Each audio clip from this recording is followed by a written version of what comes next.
Now we go straight into the action with the Junior Pro Kart battle. And it's going to be Isaac Duff and Finley Marshall on the front row of the grid from Oliver Hall and Max Mannion, Ian Bagar and Isaac Hobbs from Ollie Clegg, and Daniel Karazinski from Charlie Brooks and Chase Sharp, rounding out a very competitive top 10.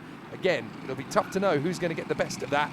11th on the grid for Harrison Johns, ahead of Max Hausago, and then Freddie Hausago from Kian Richard, Riley Matthews, and Ashley Harzay stepping up into the world of Junior Pro Kart. Ready, and let's boogie! Up to the first corner. Should be a very tight start. And Finley Marshall just trying to hold on here in front of Isaac Duff. They bang wheels. They get that close through Cafe. They just about stay away from Harms Manor. And they go through up towards Station Hairpin. But you can tell already that Marshall versus Duff is going to be a grudge match for the ages. They mean business as they go through the hairpin for the first time. They're still side by side, but they just about settle it in. And the young man from Merton is the man who has to follow in second position behind Isaac Duff.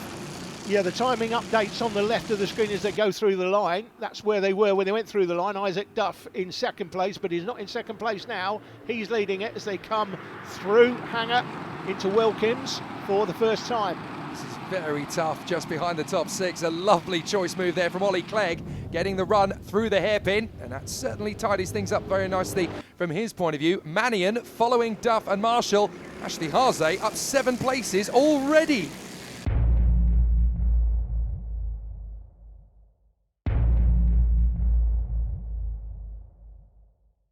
So Duff from Marshall, Mannion in third position on the UK plate, and Isaac Hobbs, Oliver Hall, Ollie Clegg, Ian Bagar and Daniel Karazinski. Going to be a couple of moves again into the hairpin by the look of it. Is Ashley Harzay picking up another place? He's certainly trying his best to, as the young man from Reading, Ian Bagar, still trying to work his way further forward. Isaac Hobbs is threatening Mannion. He's looking pretty racy in the Bruno Ferrari chicane, so there's going to be several drivers here gunning for it.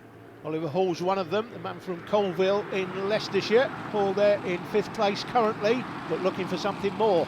And the more that Mannion and Hobbs duke it out, the more of a chance he's going to have to catch up to them. So we haven't quite got the same defensive masterclass that we saw from Aaron Alexander earlier on, but certainly Duff is trying his best to get away. He bangs in a 49.19.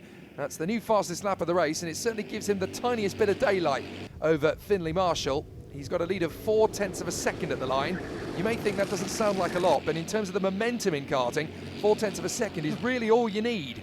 Yeah, and you can see 0.4 of a second, it's around about 5 or 6 kart lengths. Harzay's just got past Ian Bagar. He's now up into 6th position. Harzay is tearing through this field like a pair of scissors through wet newspaper. He's starting at the back of the field, Jake, as well, so this is a great performance. Fantastic. Really good work from Ashley Harzay, not to be confused with the karting chassis, the Hazer chassis, which of course is run and manufactured by Jorn Hazer. But going to be fascinated to see what more progress Ashley Harzay can make. Look at that, fastest lap of the race. He's just done a 49.0. That's with an overtake. Can we just point that out? That's while he's done an overtake in the station hairpin. Yeah, now where's he going to end up? He's there in 6th place. We can see him from the drone. The drone gives you such a good overall view of who's where, doesn't it? So there he is, sort of pinky red helmet. See him coming through now. There he is on the 17. He's one of the shorter members. Close enough, isn't he? Yeah, do you know what? He's one of the shortest members of the grid, although Chase Sharp would probably win that one. But looking at the battle, he's just made up so much ground on Oliver Hall. He's going to slingshot him to the inside line. I mean, that looked like child's play, to be fair. Yeah, he's making up places like you wouldn't believe. This is a fantastic drive, and he's certainly got the 3 in front of him. He's going to tick them off his list, you would think. Can he get the lead, though? The lead a little bit too far away, maybe. 1.2 seconds clear. But see, this is what happens when you are angry, having to start from the back of the grid. You drive with the red mist, and you think, right, enough of this. I've just got to charge in and see what happens. Drivers get really motivated when you know you should be starting towards the top 5. You're going from the back, and you suddenly have that completely, win or bust attitude. You've got, right, there's nothing I can do except go forward, and you just give yourself that little bit of extra impetus. You are totally determined, dedicated, focused, committed. You may as well just give it everything you've got, and that's what Harzay's doing right now. Yeah, absolutely. Now, we've not seen what's happened in the heats to put him at the back of the grid for this final, but clearly he's had problems in the heats. But we know if he hadn't had those problems, you'd think at this pace, and he's right on the back of the three in front of him now, at this sort of pace that he's showing here, he should be out front with Isaac Duff. Right, this is critical as well, because Manion is trying to take on Marshall. At the same time, Haze's just going to slide in and go for it. Nearly got two of them. Goodness me, he almost got Manion in the same breath. Nearly collected it, to be fair. That would have been a bit embarrassing if it had collected Manion on the way through. Manion, of course, is the UK plate holder. He won that UK plate back in February when we were at Wilton Mill.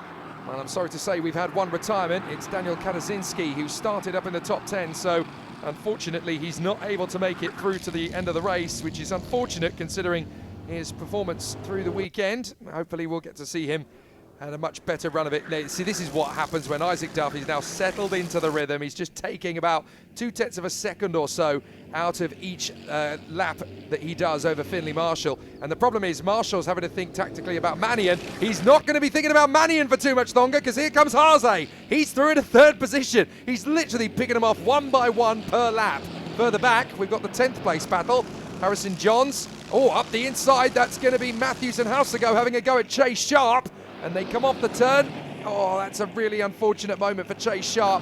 He loses 2 in 1 as he charges again forward, back to the battle for second. But no way! That one came him so far back. Haze just decided, right, enough of this. I've only got 6 minutes to go after Isaac Duff. I've got to get on with it now. Now he's got 6 minutes. I think that could be enough, Jake. That could be enough with the pace he's got. Can he catch the leader? That's a big gap though, isn't it? 2.2 seconds, it's a lot. I mean, he's Look managed... 16th to second in under 6 minutes. Incredible. He's definitely got the pace to get past everybody else. Oh, Manion had a try. He went for it on Finley Marshall, and unfortunately, he just caught the inside curb. He avoided contact with Marshall by the look of it, but just putting that right front wheel onto the curb and it pitched the kart around. Very unfortunate. You've got to give these things a go. You're a racing driver. If you don't go for the gap that exists, you're not a racing driver. That's what Ayrton Senna always used to say. But unfortunately, just that little bit of a kiss of the curb, and that's it, a pirouette. Yeah, he's probably perhaps trying to... I was looking away when that happened, to be fair. He might have been trying to stop himself hitting the driver in front. So yeah, he was being quite sporting actually, because he could easily have chucked that in, nudged Marshall aside to keep the kart fluid, but that's not his style at all. He's a much cleaner driver than that. So great battles all the way through the field, Jake, aren't there? Yeah, it certainly is. I mean, Chase Sharp has now got himself to the front of that 10th place queue, ahead of Freddie Houseago, ahead of Riley Matthews, and ahead of Harrison Johns. So some good battles everywhere you look, as you say. We've got another pretty tight one between Oliver Hall and Ian Bagar, who are trying to get themselves a little bit closer to Isaac Hobbs. They're tightening up. Now there is Riley Matthews with Johns and Max Houseago. And now we've got wheel to wheel. This is Chase Sharp, desperately trying to throw Freddie Houseago off his tail. Now what's the gap between Duff and Haze? Well, it's now 2.9, so that would suggest really that Haze has got to the limit of what he can do, but still 16th to second in under 6 minutes. I'd take that any day. Yeah, it might be that he's used his tyres up, used the best of his tyres, and he's certainly not quicker, is he? You can see on that lap now, if the driver's set their fastest lap in the race, he will highlight there on the left of the screen in blue. In purple, it will give the driver that set the fastest lap. That was Haze earlier on, but he's now slower than he was. Ollie Clegg doing his Peter Solberg impression down at the Stratford Hairpin. He's with power sliding on the brakes. You've got to be so committed in these things. These pro karts are fabulous little machines, and they give you so much pleasure behind the wheel. I haven't done a lot of driving in many karts, but I will say I've done a fair couple of days in pro karts, and they just give you so much joy, so much pleasure. You can really throw them around. You can chuck them about almost like a rental, but it gives you that little bit of an extra kick when you get off the throttle out of a slow bend, and you get so much exertion, so much energy running through your spine. Yeah, and you talked about rental karts there, Jake. For those watching that perhaps haven't raced karts, these are the sort of karts that you might race on a rental track on steroids. So yes. they've been tuned. Generally, RPM does all the tuning in the UK. Does a fantastic job, Roger Pitchford, tuning the karts and tuning the Honda engines. So they're a bit like rental karts. on steroids. And of course, with these karts, you get two of them, one on each side, so you get that little bit of an extra kick to it as well. Isaac Duff, 3.1 now ahead of Ashley Haase. I think that's pretty much banked as long as he just keeps it going at the pace he's on. 48.9s for both of them, though. They are considerably quicker than everybody else. Even Finley Marshall has had to concede that now he's just got to keep the pressure off from Oliver Hall and Isaac Hobbs. There is your leader, Isaac Duff, ever since he got... Oh, goodness me. I was going to say ever since he got into the lead, he's had it plain sailing. He very nearly sailed away then. That was 2 wheels in the deck and 2 wheels in the air as he hopped over the curb on the exit of the Bruno Ferrari chicane. But he's in the zone. He's absolutely loving life in the lead of this race. He comes over the start-finish straight once again, charges through the left up towards Cafe. A 49.2 for him there. Well, that little bump through the Bruno Ferrari chicane definitely cost him 0.3 of a second on that lap.